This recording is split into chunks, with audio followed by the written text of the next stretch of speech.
pretty much I met the band when they were recording their full length From the Ground Up, available on iTunes. I met the band while they were recording at Voodoo Studios with Mike Watts. I heard they were in the studio, I checked out their stuff, and I really liked it. So when they were there, I kind of started hanging out, and we became friends, and they needed a merch guy, so I said, yeah, sure, why not? It's been history since then.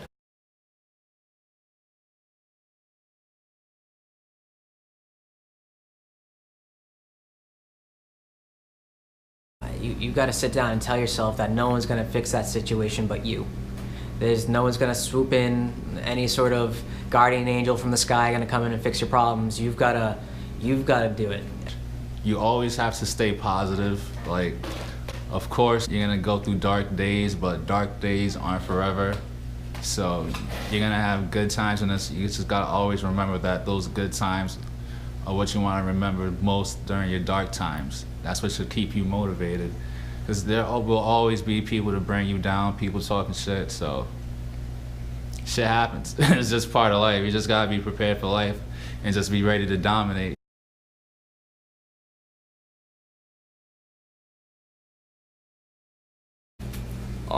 Great question. There's so many festivals out there, and I'm such a huge fan and student of the game and this whole music industry, so I'm paying attention to everything. So there's a lot for me to choose from.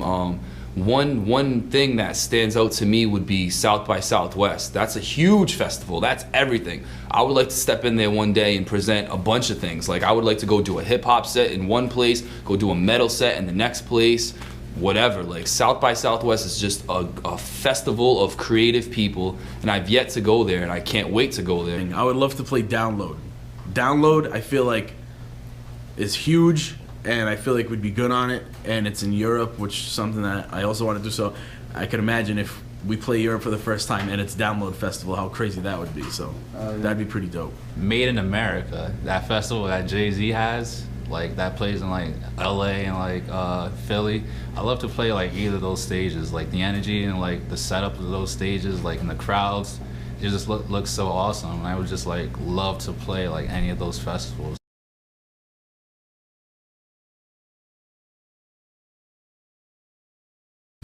I was around 17, 18, and I was just listening to beats, and I find myself just like listening to just the beats and really not paying attention to any lyrics. And I just started like, what do you call it? Like looking up producers and how they did stuff. And a lot of influences came from Timbaland and Kanye West and Dr. Dre. So for me personally, that's what started my like inspiration in the music business.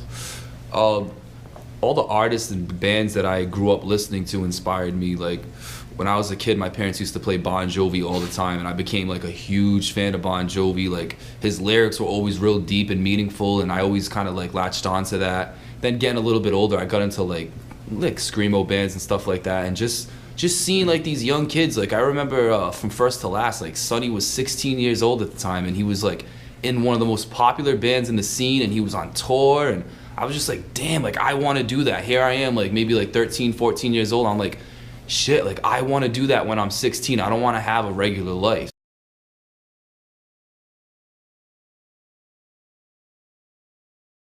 Yep. We go into Cincinnati, we're playing first. We're like we're setting up and getting ready to play. It's kind of antsy. Everybody's kind of antsy, and Frank and Jungle's like freestyling on the mic, and people are just starting to come in. They don't know what's going on yet. And it's before we're even supposed to start. We're just like really sound checking. And before you know it, we're into our first song, and there's like at least 500 people there just stopped. And it was just crazy because I remember starting the set and there was like 25 people there. Yeah. Honestly, I think the best day of Warped Tour was the last day of Warped Tour, just because like we did it. Like everyone, like I met 5, 7 strangers, lived with them for 2 months, and traveled the entire country with them. And I don't know, I felt like we accomplished something. It's pretty cool.